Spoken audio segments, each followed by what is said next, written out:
Ang nagpagaling sa husband ko, ang EDSI. Wow! Isang mapagpalang araw po sa ating lahat.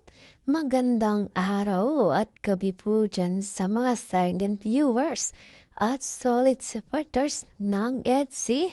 Mega love shoutout po. At kamusta po kayo? So yun mga karingap, may panibago na naman po tayong pag-uusapan patungkol nga po kung saan EDSI hindi pwedeng mawala. Sponsor ng EDSI na payak ng makita. Personal si Edo at Niansay. Bakit kaya mga kalingap? At yan nga po ang ating pag-uusapan maya-maya na lamang.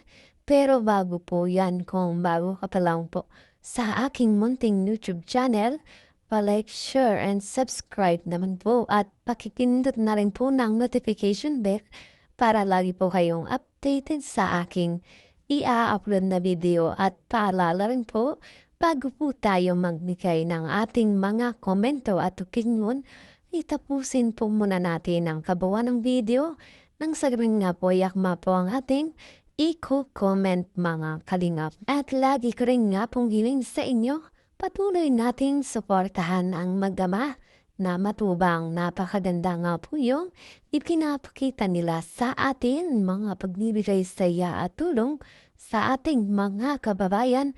Ipatuloy po natin suportahan at i-marathon mga kalingap ng saganang nga po marami pa silang matulungan na bigyan ng pabayad, scholarship sa mga nangangailangan mga kalingap. At lagi ko rin nga pong hiling sa inyo, patuloy din nating suportahan ang kanilang may bahay. Walang iba kundi sina Ate Edna Vlogs at Jackie Tapia. Huwag po sana tayong magsasawang sumuporta mga kalingap. So iyaan, balik tayo sa ating pag-uusapan o tatalakayin ngayong araw patungkol nga po kung saan EDSI hindi nga po pwedeng mawala. Bakit po kaya mga kalingap? Sponsor ng EDSI, napaiyak nang makita personal si Ed at Beyonce. Bakit kaya mga kalingap? Grabe nga po at napaka masaya nga po. At masasabi rin nating manungkot itong ating tatalakayin ngayong araw mga kalingap. At ito nga mga sponsor nga po ng EDSI talaga namang ginusto o gustong gusto nilang makita personal itong si Edo at Beyonce mga kalingap. At ayon din dito ay nang makita nila itong dalawa ay talagang napaluwa, napaiyak itong mag-asawang solid supporters mga kalingap. At itong panoorin natin yung kanilang pagkikita dito nga po nagmula sa vlog ni Dr. Love. Pupunta tayo sa Bicol. Sabi niya, gusto ko silang makita. Sino gusto mo makita? Si Beyonce? Kung wala si Edo, hindi pwede, kailangan silang dalawa. Sabi niya, kailangan kausapin mo si Mrs. Love. Sabi niya, gusto ko silang makita. Personal daw. Sige.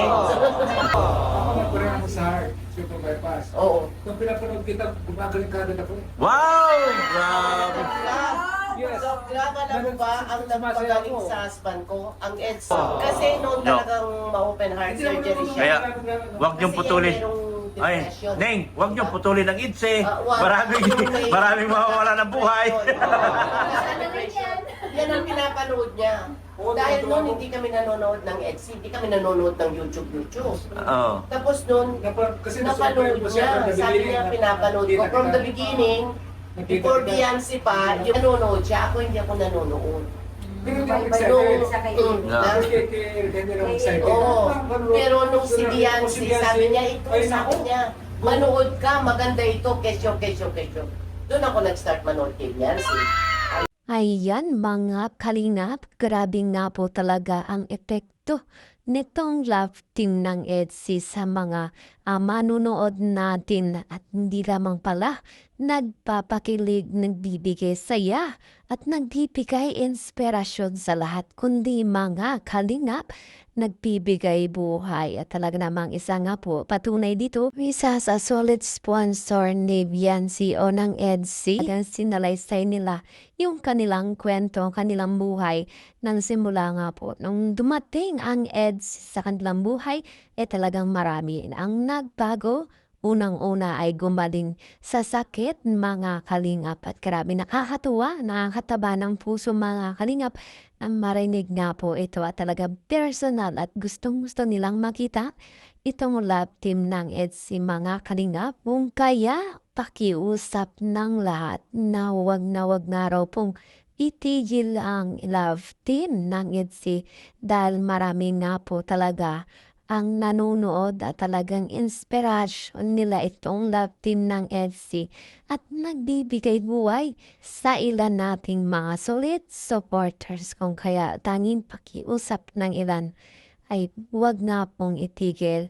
At syempre, ito nga po talaga namang balikan natin kung bakit personal nilang gustong makita itong si EDSI, Ed at Fiancé dahil siguro mga kalingap talagang nararamdaman nilang nangihihina itong si Fiancé natin at gusto nang itigil nga po yung kanilang love team ay agad nga po nilang personal na mamit habang andyan pa nga po yung love team ng EDSI at syempre ay ayaw din nga po nilang mawala ang EDSI natin. Grabe nga po mga kalingap, ganito pala kalaki ang naitulong ng love team ng EDSI.